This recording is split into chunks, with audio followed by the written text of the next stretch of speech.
and fascinating individuals in Southeast Missouri. We are your hosts, Laura, Rory, and Kelly. Join us as we engage in conversations that cover a variety of topics, from parenting to entrepreneurship and everything in between. This is Show Me the Mommy. Let's dive in with our next guest, Grace Keen, who's an entrepreneur and business owner. She owns and operates Peachy Keen Events, which services catering and photo booth services, and Blackbird, which is a gift and personalization boutique, and Peachy Keen Boutique, which specializes in clothing and accessories. Grace, we are so excited that you're here. I'm excited to be here. Good morning, guys. Tell us about yourself. Oh gosh. Okay. Well, I own and operate 3 businesses. Amazing. No big deal. No big deal. It's fine. I'm a Christian, a mom, a wife, all the things. I mean, I feel like the main thing I tell people when they tell me to tell them about myself is one, that I was adopted, and I did not know how. Yes, you did. No, I didn't. For real? I don't think I knew that. Signing out live. And that my favorite color is pink. It just feels necessary. That's really Feels necessary. Okay. I feel like you definitely knew that. Maybe. I don't know. I don't know. Either. I forget a lot of things. So why is that important to tell people? Yeah. Because it's honestly some of the only fun facts I have about. Oh, Not true. I think that's interesting about myself. absolutely I not. feel like I so much of my personality is my businesses. Okay. So I'm there is more to me, I promise. Yeah. Right. I'm an onion. Yeah. Peel me back. That's so important to understand that you're separate from your business, that you do, you are the face and the sole person of your business, but you also exist outside of that. It's hard because most people categorize me as business owner, and that's it. And I'm Right. oh, I have a kid, I have a husband, I have Yes. church, and I'm super active in my church. That's awesome. all the things. And I'm Yes. there's more to it, but Right. and pink. Yeah, I've had that Pink too. is important. Yeah, I've had that too where, I'll introduce myself as my name and people they're like, oh, okay. And I'm frame of memory. They're like, hi, Yes. Yep. hi. And so I'm I'm a person behind all of that. There is a human. Yeah. So when were you adopted? Oh, I was born. Okay, so as a newborn. Yes. First. born. I was born a human. When I was first human. So when I was adopted. Oh, When I was the human, conspiracy. The conspiracy theories are going to be in the comments. I saw her eyes flicker. I know. She's not real. Yeah. So yeah, it was basically biological mom went in, knew that she was gonna give me up for adoption, and my dad worked at that hospital at the time, and they were looking to adopt, and they were like, oh, so my parents were like, yeah, we'll take her. I love that. We got to wrap around. Yeah, Yes. Okay. yeah. So blessed to have the family I do. Oh, yeah. What's your background before the businesses? Did you do anything else before that? Yeah, I actually a lot. So after high school, I went to a small university to cheer, actually. Coincidentally, right after I broke my leg in high school. Oh gosh. I hated it so much. My leg hurt every day. I was just this is miserable, man. I hated this. So I actually transferred, and that's when I went to SEMO. Went to SEMO for 4 years and had no idea what I wanted to do, and ended up stumbling upon the fashion merchandising program. And I was like, okay, that sounds like it doesn't require a whole lot of, smarts and effort. So totally wrong. But I was like, I could do that 'cause I'm not super book smart. And then I started working at Francesca's. I worked at Target for a little bit, hated it. Worked at Sephora, loved it, but left Sephora to go full-time at Francesca's. And then Francesca's is kind of what inspired me and made me want to have my own place because I loved it so much. But I was like, I want to make the decisions. Yeah. I'm tired of, XYZ telling me I can and can't do this and all the clothes coming in. I'm like, well, that's ugly, but got to put it on the floor. Right. So did you always know that you wanted to be in the fashion industry? No. No. And I still don't even consider myself super fashionable and trendy and cool. You're so cute. I do not feel like I am. So You are. We're validating. Thank you. That's Thank cute, you. Grace. So for that, it really just, the program to me was just a no-brainer because everything else was not interesting to me at all. And I was like, okay, I feel like I could get on board with that. It was not I am not the boutique owner that was I've wanted to do this since I was 2. Like, this is my dream. Like, no, I literally did not know what I wanted to do. Found this program and was like, that'll work. Yeah. And in Francesca's, I found like, loved customer service, loved helping people, loved dressing and styling people. And that's where I kind of learned like what I liked and didn't like. And don't you have a background in marketing? Sort of. I did a couple marketing courses in college. My minor after fashion merchandising, that was my major. My minor was entrepreneurship. So I did a couple, but honestly, all the things like I've learned from marketing my business has been like along the way. Got you. Because you did work at River Radio for a while, right? Withers Broadcasting. Oh, excuse me. Total competitor. No, comes the lawsuit. Seriously. Oopsie. So after I left Francesca's, when I realized like, hey, I would like to do this on my own, you can't own your own store as you work for a corporate boutique, makes sense. So that's when I interviewed and got the job at Withers Broadcasting in radio sales. So I sold commercials, basically air. And that's when, I started October 3rd, I think. No, I started October 1st and then opened my boutique on October 3rd. Wow. Like, all within the same week. I was like, all right, here we go. We're ready. Yeah. And I've always known you as a person to just do it. Yes. Yeah. I was going to dive into That's that. the ADHD. Yeah. So what all did that entail before you were like, I'm going to, because that's a big commitment to open a storefront and everything. How did you get to that point? Decision. We actually started online only. Okay. And that was, for me, I was just like, okay, this is going to start here and we'll see where we go. Yeah. And if it's cool, if it's successful, if I like it, like then we'll move to a storefront. After 2 years at the radio station, I realized like that is where my passion was and I loved it. And I missed the aspect of the storefront because working at Francesca's, I was seriously with people all the time. Right. And dressing people and physically helping people. And that's what I liked. Like the online truly was not doing it for me. Like I didn't. But the online was successful enough for you to take that it was successful enough to help me take the step. And then honestly, the storefront is just like, it exploded. Right. It took me a little bit, but I mean, we've been there actually. This month is marking 2 years. And your storefront is located in Dexter, Missouri, correct? Yeah. Okay, I thought so. Mm-hmm. So, yeah, it was never really planned. It happened, and then I realized I missed, because I loved sales. I loved working at the radio station. It was super fun, but, and I loved the people I worked with. It was great. But when I moved to Dexter and was having that drive, I was like, okay. Yeah, it just made sense for you. Yeah. Okay. What were some challenges that you faced when you were opening up your own business? The business as a whole or the storefront? Because there's like two separate. Both. Either. Start with the online and then we'll move to the storefront, the challenges that you faced. I would say budgeting because I am very impulsive with my buying, whether it's for myself or for my business. I'm so bad. Big same. Big same. Yeah. Like I just get super attached to everything and I'm like, oh, we need all of this. And then it's like, okay, well, you do have a budget to follow. Like you have bills that you need to pay too. Right. Like that's a thing. So definitely like finances and stuff. That took me like at least 1.5 years to get under my belt. Mm-hmm. And I also had to hire a bookkeeper. And all the super things, important. like, I could not do it alone because I didn't have those skills, and I knew I didn't. So Really early on, I was like, it's really overwhelming too. Well, But knowing that's so know great your that- strengths, right? yes, Yeah. exactly. Know who you are. You can recognize that and then seek Oh, yeah. somebody that does that professionally to help you. I'm very, I'm not good at this. yeah, I very much know. I'm like, I can't. I'm not. I won't. I'm out. But other than that, like just having the motivation to keep going when things are hard, because like in retail, like in every business, there's spurts of sales, and January, February is pretty rough. June and July are pretty rough. Like we're in the middle of a rough spell, and that's just you just like go in knowing that people are not buying as much right then, and you plan for it, and you still push and work your butt off and do the best you can.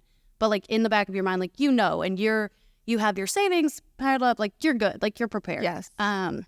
So learning that seriously bit me in the butt. I don't know how many times. Yeah. Until I finally was like, okay, girl, like this is the month. Like Right. you knew to prepare for this. Why didn't you like? Preparation. Yeah, I think January, February, everyone's broke from Oh, Christmas. it's so bad. And then summertime, people are traveling and they're on vacation and they've spent thousands of dollars going to They buy all their St. Thomas summer or whatever. stuff Yeah. in spring. Yes, So spring absolutely. is awesome. Yeah. Fall, back to school, holiday. Right. Chef's kiss. Yeah. How many kids do you have? 1. Okay, how do you juggle being a mom and My husband. so okay, he does all that. He is a king. We Not all of the town though. I know, honestly, like if I didn't have him, I would be not doing half of the things that I am. He is like hands down the stabilizer for all of us. Because my daughter looks like my husband, doesn't look anything like me. Yeah. It's fine. He's cute, so it's okay. But she acts like me. Okay. So like somebody has to be the mediator between us, you know? She's 4. Yeah. She's ready. 4 years old. She's gonna start a company soon. Yeah. She's already there. And I'm like, okay, why do we need a mediator? You're 4. But it's fine. You need that though. I always say you need the push and the puller. You need Yes. the person to push, but then you got to have somebody pull them back so they don't fall off the cliff. I'm the right? Because they pusher. push a little too hard. Yeah. Yeah, he grounds all of us. Every business idea that I have, like I swear, every birthday, anniversary, like anything he posts about me on social media, you can scroll back probably at least 4 or 5 years. Everything is, can't wait to see the next business adventure we have, or you keep me so interested with all the business adventures. Like, is this the only thing that you have to say about? No, he says other sweet things, but it's included in all of the things he says, and it's just like, you know, that the next thing is, you know, it's coming. It's about to happen. It's on the horizon. Yes, and if I haven't said anything in about 6 months, he's like, what's new? Yeah. You're scaring me. Yeah. You're quiet. Right. But yeah, I mean, he definitely like stabilizes my whole life. Wow. Do you have to be really intentional about your time? Like how much time you put into your businesses and how much time you put into your home life? Yes, and that is something I've struggled with a lot until like the last 6 months.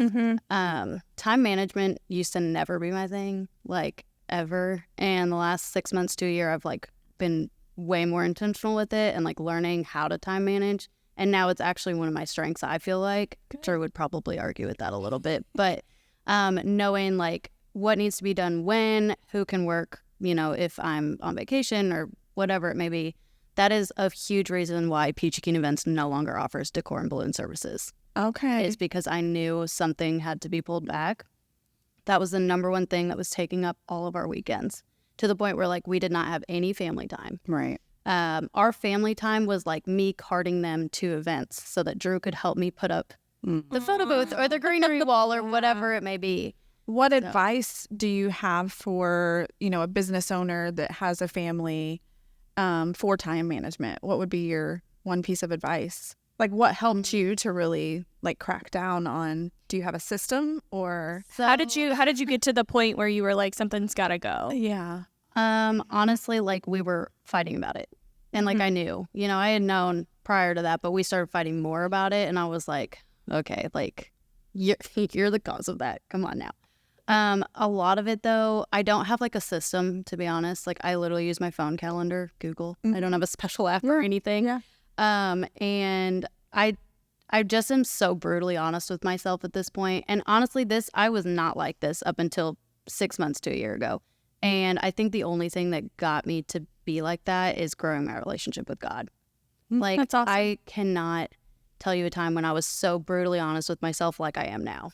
Whether it's in my relationships, my businesses, like being a parent, Right. my interests, my hobby, like everything, I can tell myself now, like, okay, you need to stop. First of all, chill out. Quit spending Or- money. Grace. Yes, like exactly. Or like, don't take that on. Like that would like looking at everything, not just as a business standpoint and all the opportunity it could bring, looking at it like, how's this going to affect my family? How's this going to affect my time? Like, Right. what is that going to look So like? for me? self-awareness. Yeah. Yeah. And you've got years now behind you to see that. Whereas I think in the beginning we all Oh, for sure. are just spinning wheels. We don't know what we're doing, nothing. But then you get about 7 years into it and you're like, oh, never mind. Yeah. I know exactly what that is. I ain't doing that again. Wait until I'm at that point, because I feel like, you know, if I'm learning this 3-4 years in, like 7 years, I'm going to be like, don't even come at me. I'm on top of this. Right. It's Yeah. it's just like a revolving door. Yeah. Though. You're always learning. Just trial and error and things. just like Yeah. figuring out what works for you. Yeah. But 100%. And what works for you and your business may not work for another mom. Oh, exactly. Her business, but Exactly. But I feel like there's still those staple points Yes. of you have to do this and this is mandatory. Yeah. Well, and like you said, not everybody has the husband that stands behind them, that does all the extra work and all the other things. Like, I'm so lucky that I do, but not everybody has that. So like me saying, you know, the only reason I can do all the things I do is because my husband is phenomenal. Like, that doesn't work for some people. So Right. Yeah. but I just got really lucky. You got Super blessed. You hit the jackpot. So how's business different in 2023 versus when you first started? Because, you know, we've had this little thing called a panini. All the things. In the middle. We've been in the panini press for a hot minute. It's different, but you just learn to adapt. I would say for me, it's gotten a little easier because I do know how to, one, save up for the slow months and, you know, different marketing efforts. And, you know, you start to learn what works and what doesn't. So I think having that behind me now, I'm just like, okay, like I feel much more at ease running my businesses now. Whereas before I was just like, whatever sticks, throw the noodle at the wall. If That's what you got to do sometimes. Like, yeah. Again, Testing. trial and error. My gosh. Did you have your storefront at that point when we were in the panini? Oh gosh, I didn't open till July of 2021. Okay. So right after. Well, that's a whole other conversation because business wasn't the same after either. No, No. it was not. People, Very honestly, tough for new like businesses. my online business flourished during all of that. Absolutely. Well, Like- that makes sense. Yeah. Well, if people were bored, they were shopping. I was like, come on, girl. Yeah. Right. I really wish that like where my business is now, that's where it was at that time, because I feel like it would have been like phenomenal, but it's okay. It's definitely different now though, because all of my businesses surround things that aren't like necessities. So all of my businesses revolve around wants and the extras. So when we started looking into purchasing Blackbird, it was like one of those things where it was like, dude, you're insane. And everyone said that. And I was like, okay, but like, look at the potential. Look what this could be. And all the people I can employ and this and that. And it, because of all of that, people are a lot more mindful about like what they're spending. And then it surprises me because people still come in and, you know, drop money and I'm just like, oh, all right. Right. We're there. Right. But it definitely put me in the thought process of, hey, like, be aware that your businesses are not necessities. They are the extras. They are the ones, and your whole being and all of your efforts revolve around, you know, wants, not necessities. Well, not all of us own a grocery store. Right. You know, like essential items. Yeah, you know. exactly. So it was definitely something that like I had to learn to accept that like my items and like my services, everything that I do is not ever going to be a necessity, but the market will always be there. You just have to find it and the marketing efforts to find it. Right. Right. It's definitely changed, but What advice would you have for people that do run a business that isn't a necessity, like as far as marketing and getting your name out there and keeping your business up and going? Like, what kind of marketing advice would you have? definitely be different. A lot of like the TikToks and the reels and stuff, like it's copying other people what they're doing, and like of course I jump on trends, like you know, that's a given. I do think there's a difference between like hopping on a trend versus creating your own There's content. Definitely a difference, and just being authentic in what you're doing. I'm not like super open about like my personal life with, like, for example, my boutique has a Facebook group, and it's a little bit more of like a community feel versus just shopping on the website or the Facebook page. But I'm still not like sharing all my deepest like you can't do feelings that. and things, because it's just not who I am. And you know, whoever down the street who owns a boutique who has the group and is super like, this is my family and this is my friends and this is everything about my life, like, that's amazing. I'm so glad that you love to do that, but like that's just not me. And so like I've never pushed myself to act like someone who I'm not. I'm never gonna carry clothing, shoes, jewelry, something that like I don't personally like, you know, like it's just like, if I wouldn't do it, how am I going to sell it? Because I understand, you know, some people like certain things and other people don't, but like, this is my store. If you don't like this style of whatever, there's hundreds and thousands, hundreds of thousands. So I'm like, just staying true to like who you are, because that's how you get burnt out so easy. And Drew always tells me, he's like, I'm just, a lot of people actually ask when I'm going to be burnt out, or say 6 years down the road, you are going to be so burnt out. And I'm like, you know what? Don't listen to those people. And like, I'm 4 years in, and I'm like, sure, I might be. There's a chance I could get burnt out, but like, I'm doing my best to make this something that I love and something that's so true to me that if I get burnt out, I'm literally going to be burnt out on myself. Yeah. And I think every business experiences a little bit of burnout. Yeah. That's part of it. Just having the motivation to continue. Like, it's part of being in business. But my biggest thing is like, if I'm being myself and not forcing myself to do something that doesn't feel right to me or doesn't like represent me, then I just don't do it. Yeah. So I'm like, I'm not going to like that. I mean, it's not going to feel authentic. Yeah. So how do you be authentic when we live in this world of constant input, sensory, there's content, everybody telling you what and who to be, and things are working for other people. So how do you be so fearlessly authentic? My thing is just not caring, to be honest with you. That sounds bad because I do take feedback and I take constructive criticism, but I don't care. Like, I just, like, if somebody says, ugh, that is not cute on you, or I don't like that style. Like, I get that a lot in my store because we carry some styles that are a little bit different to be in a small town like Dexter. And I just sit back and I'm just like, then don't buy it. Yeah. It's close. I don't care. Yeah. Or like if somebody says like, that reel like was not, that was stupid. Nobody's ever told me that, but like if they like, I just genuinely like stay in my lane, and I just don't care. Yeah. And I know a lot of, I used to struggle with that really bad, like caring what other people thought. Yeah.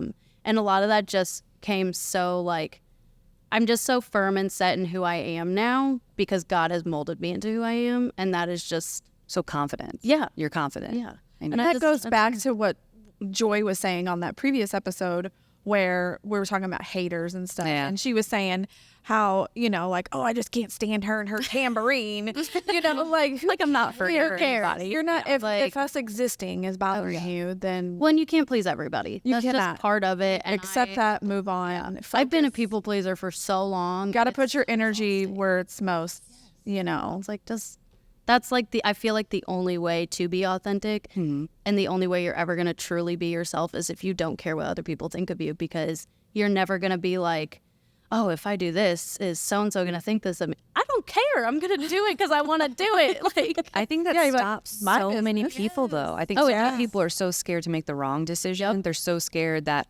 what they like, nobody else will like, or this person, because this sells well, I must. And when you're looking down, paying rent, that's a big, you can get very insecure very, very fast. It is. And it's taken me a lot to get to this point, because I, for real, was not like this. If y'all would have interviewed me like 6 months to a year ago, I would have been like, oh. So if somebody was going to they wanted to start a retail fashion store in 2023. Don't do it. Totally kidding. Be your piece of advice. And that's fine to say don't. No, absolutely do. It's such a blast. It's just, I think my biggest piece of advice would be like to actually do your research before you start, because there's so much more that goes into it that people don't really think of. And then once they're like a month in, they realize that this is so much more work than I thought it was going to be. And that's when you've got 5,000 boutique pages on Facebook that have had no interaction in the last 5 years, because they realize like, oh my gosh, this is so much. Because social media is such a highlight reel. And I feel like I see this all the time where it's like, you only, like, so many people are like, you're so awesome, you're so successful. Like, I get messages that are like that. I'm like, you're so sweet, but like, please realize like my life is not perfect. And like social media, literally, I look like I have it all together because I schedule that shit out. It is scheduled a week in advance. Like, I am not sitting behind the computer no, I schedule that shit in an hour and push it out for the next week. Yes. Like, I look so put together because of my time management. Right. And consistency. Yeah. Like, it's not an overnight. And that's the other thing. Ugh, I have like 5 pieces of advice. Yeah. But keep them the going. second for sure would be like, consistency is key. Your Facebook is not going to blow up unless you're like, you do a TikTok trend and like get famous in 5 seconds. Like, that does happen to people, but it's not super realistic. And so my biggest thing is like, this does not happen overnight. You are going to be so poor and dump so much money whether it's a loan, your personal money, a mixture of both, a mixture of credit cards, no matter what it is, you are going to go down that hole before you go up. Like, in my experience. And that's tough. Experience. And that's the thing is, like, people think I'm going to buy, because, you know, in retail, you buy a pack of clothes, you get 6. You cannot buy 2. You got to buy all 6, unless it's open pack, which is rare. You got to buy all 6. 2 small, 2 medium, 2 large, typically. And with that pack, people have in their minds, this whole thing is going to sell out. I have probably 1 out of 10 items completely sell out in the first run without, you know, the first time I advertise it. Like in summer, with my summer launch this last couple months, I can tell you maybe 5 items out of like probably 30 to 40 that have come 100% sold out without me having to market it more than once, put it in some type of video, reel, stories, or putting it on sale. And people have in their minds that, like, the second I buy this item, people just love me so much, they love my style so much that they're just going to come and they're just We all smile. smile. It's like, girl, no. It's like, no. All these people that are like, oh, you're so good, I'll buy from you. Yeah. And then you post it and it's cricket. Yeah. There's all those people that said I was so great. I think it's the opposite. I think people go into business so rose-colored glasses, and they think that just because I opened this, now I'm entitled to people coming here and shopping here and buying from here, whatever. And I earn the business. Exactly. I have that mindset 100%. What are you doing to make me want to come there? It is not a customer. And I hear a lot of the crying, you know, and stuff like that. And why nobody support my business?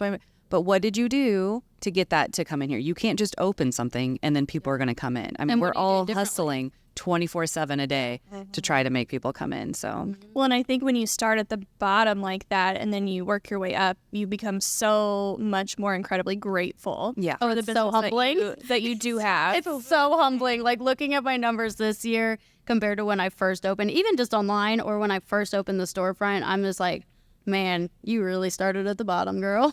oh, well, remember who that's my other thing is remember who you work for. Yeah. So even though you're self-employed and everybody thinks you work for yourself, you work for your client or you work for that customer, every single person you work for to try to get them to come in and buy from you. So. It's intimidating. Is it? It's intimidating starting a retail business, like, and working for people. Like, because truly you can't please everyone. No. So it's intimidating going in. And I think the thing that I've learned, especially over the last year, is, again, 6 months to a year, that's where all of my work went in, is like having that confidence to, like, you know, you're not going to please everyone. So if you get a bad review or if you get an upset customer, like, go handle it the best you can and move on. Yeah. Don't let it just, like, destroy you. Cause you can't do that. I think I mean more being cocky about of, you know, I own my, or I don't work for anybody and I don't have to play. And it's like, no, yes, you do. Right. Who pays you? The customers pay the bills, right? Like, so I do work for somebody. Absolutely. Yeah. So, but yeah, no, I mean, we'll talk about that because the bad reviews, the comments, not everybody's going to like it, your style or your stuff. So how do you deal with that? So I'm actually super lucky and I haven't gotten a ton of hate comments. And I think it's because I've only had like 2 TikToks go viral. I think the second I go viral again, like, it's coming. It's coming for me. I've been really fortunate just to have, like, I mean, my Facebook group and my page alone has so many hype women that are just like, nice, like, just comment and like are just so genuinely nice. Yeah. I think like the biggest critic for me has been, I mean, myself, of course, like, because I'm always like, okay, like, you know, I am authentic and I do what I want to do and I'm confident in that. But at the same time, in the back of my head, there's always like, are you good enough to get to that next level? Are you good enough? Do you deserve that? Like, it hits me sometimes. And it's just like, am I working hard enough for that? Am I doing what I need to do to get to that? But I really have not dealt with a ton of hate comments. I've been really fortunate, knock on wood. I'm going to say that. And then everybody's going to come for me. Well, please don't send them my way.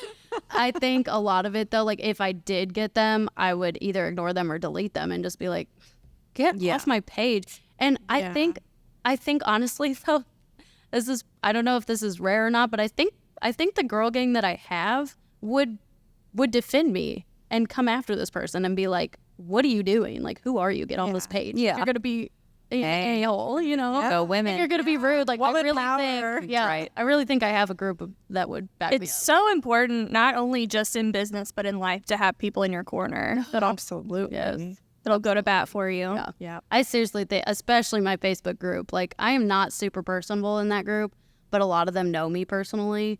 And so, like, I know, like, I could name off a list of people that if they saw a hate comment, they'd be like, nice try, back up. So, Yeah. it's comforting. I don't think I think on a whole, we don't like hate as much as the haters like to hate, right? Yeah. So on a whole, we kind of see the injustice and we'll jump in and stuff. And Absolutely. kind of cultivating that community. But that brings us to actually cultivating an authentic community, because you can buy bots, you can buy likes, you can buy all these things, and that's really the wrong way to go about it. Because it's not going to do anything. Yeah, it's not authentic, and it's not going to be there for you when you actually need it. Yeah, if you do have a hate comment, your bots aren't going to back you. Yeah. And Zuckerberg, he changes the algorithm. I know. He's like, never mind, you know, because I'm a dinosaur. I remember before Facebook had an algorithm, your business page never had an algorithm. And so if you had 3,000 viewers, all 3,000 viewers saw your post. And then all of a sudden it came by engagement post. So I remember back in the days where people bought likes. They'd have 200,000 likes as photographers. And I thought, oh my God, I'm never going to get that. I have 3,000 But then you start to scroll through it and you're like, who are these people? Well, it was back before. It just was they were buying it because it was a thing when you went and you felt confidence in that person because they had 200,000 likes. Well, then all of a sudden, Zuckerberg changed the algorithm. Boom. Now your 2,000, 100,000 likes meant nothing and your reach went to nothing. So if you really did have 5,000 people who genuinely followed you, they didn't see your stuff anymore because your ratio of people who were actually commenting was off. And I thought, man, because I remember I was thinking about doing it. I was like, should I buy it? Everybody's buying it. What do you do? And I remember I didn't sit right with me. I just felt like that was inauthentic, wrong, you know, and I thought, I'm just not going to do it, you know, whatever. And then when the algorithm, I thought, I got better reach than 200,000 people because the people were actually legitimately following me for a reason. Right. So want your content. Typically, I feel like doing the right thing always pays out. Yes. Yeah. You might get away in the short term, but it'll catch up to you. Yes. Yeah, I agree with that. For sure. Grace, this has been so helpful. Thank you for all your great business advice. I'm so excited for everybody to hear what you have to say.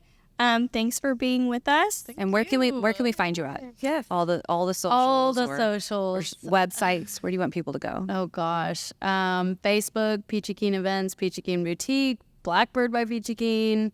We have websites for all three. Okay, Google. Google works. Yes, Google for sure. Awesome. We appreciate you so much. Thank you for being here. Okay, bye.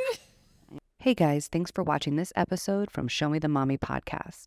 Go ahead and follow us on Facebook, TikTok, Instagram, and YouTube at Show Me the Mommy podcast. You can keep up to date with every episode we release and new guests that are coming our way. See you guys soon.